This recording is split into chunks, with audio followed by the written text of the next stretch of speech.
নমস্কার বন্ধুরা, আজকে পড়ছি লীলা মজুমদারের পাকদণ্ডী বইটির দ্বিতীয় পর্বের 40তম অংশ।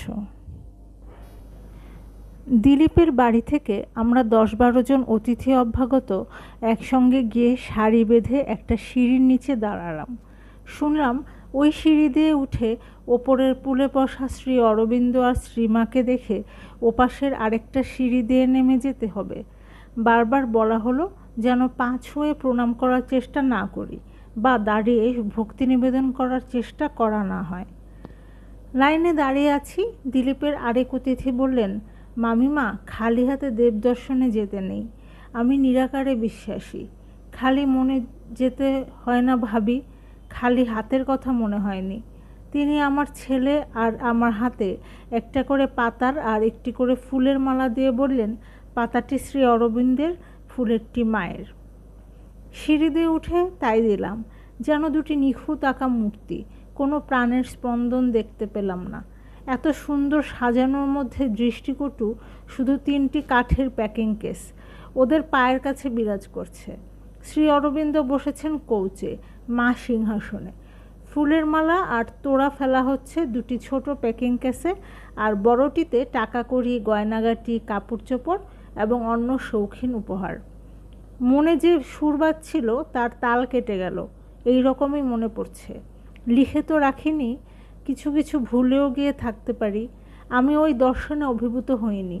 অন্য সিঁড়ি দিয়ে নেমে সকলের সঙ্গে দিলীপের বাড়ি ফিরে একসঙ্গে জলযোগ করলাম। ভক্তরাও কত মামুলি বিষয়ে আলোচনা করছে দেখে আশ্চর্য হলাম। খালি দিলীপকে দেখলাম না, হয়তো নিজের ঘরে চলে গেছিলেন। কোনো বিষয়ে উনি সাধারণ লোকের মতো ছিলেন না। সেদিন আমরা সকলে বাড়িতে বসে আশ্রমের খাবার না খেয়ে দুপুরে রান্নাঘরে গিয়ে সকলের সঙ্গে খেয়েছিলাম, মনে আছে। বিকেল থেকে ভিড় কমতে আরম্ভ করলো। সন্ধ্যায় দিলীপ ভজন গাইলেন। গান তো নয়, দেব পূজা। ভজন যেমন হওয়া উচিত। গানের শেষে কারো সঙ্গে কথা না বলে অভিভূতের মতো নিজের ঘরে গিয়ে দৌড় দিলেন। পরদিন সকাল থেকে আবার সব নিত্য নৈমিত্তিকের নিয়মে চলতে লাগলো। আমরা আরও কদিন থাকলাম। তার মধ্যে একদিন শ্রীমায়ের সঙ্গে দেখা করবার সুযোগ পেলাম। বড়ই স্নেহের সে দেখা। আমি আশ্রমের জন্য একটা সামান্য চেক নিয়ে গেছিলাম। মা একটা অসামান্য বই দিয়ে আমাদের দুজনকে আশীর্বাদ করলেন।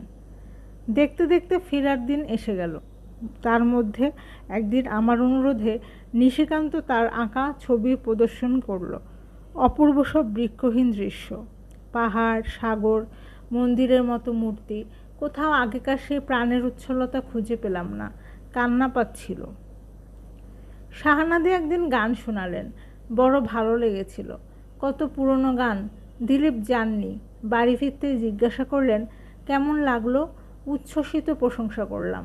দিলীপ বললেন, একটু বেসুরো মনে হয়নি? রেগে গেলাম, না হয়নি। সুর বেসুরো তোমার মতো অত টের পাই না। আমি বড় সুখী। দিলীপের হাসি এখনও যেন শুনতে পাই।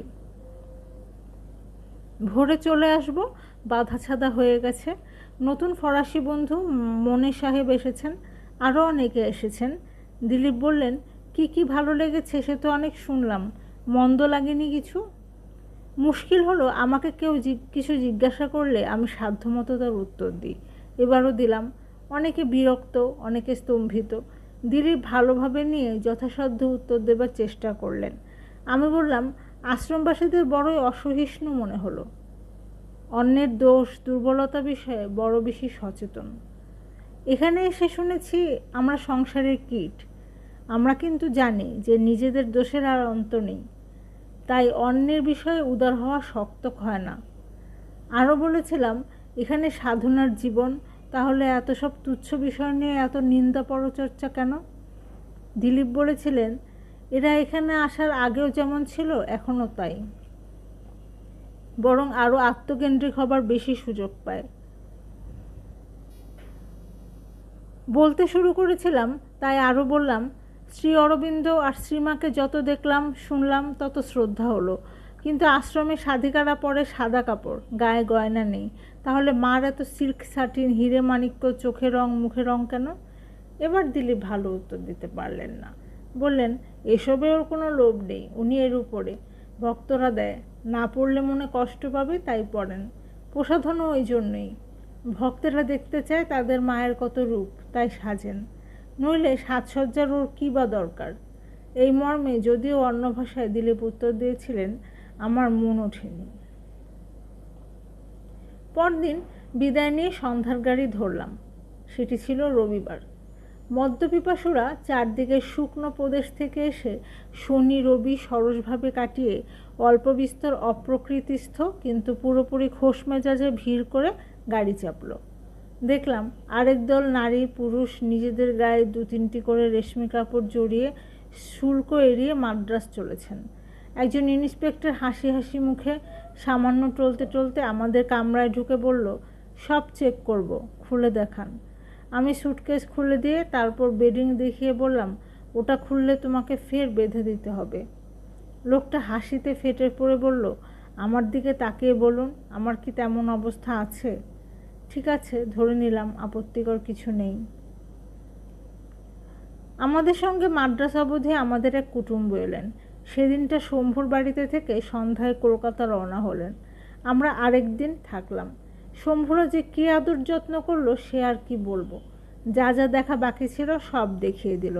সন্ধ্যাবেলায় যাত্রা করার আগে শম্ভুর স্ত্রী আমাকে রেশমি শাড়ি, ফুলের মালা, কুমকুম দিয়ে সাজিয়ে ওদের নিয়ম অনুসারে রওনা করে দিল। শম্ভু গাড়িতে তুলে দিল। আমি অভিভূত হয়ে গেলাম। কত সৌভাগ্য করে অযোগ্যরা এত আদর পায়।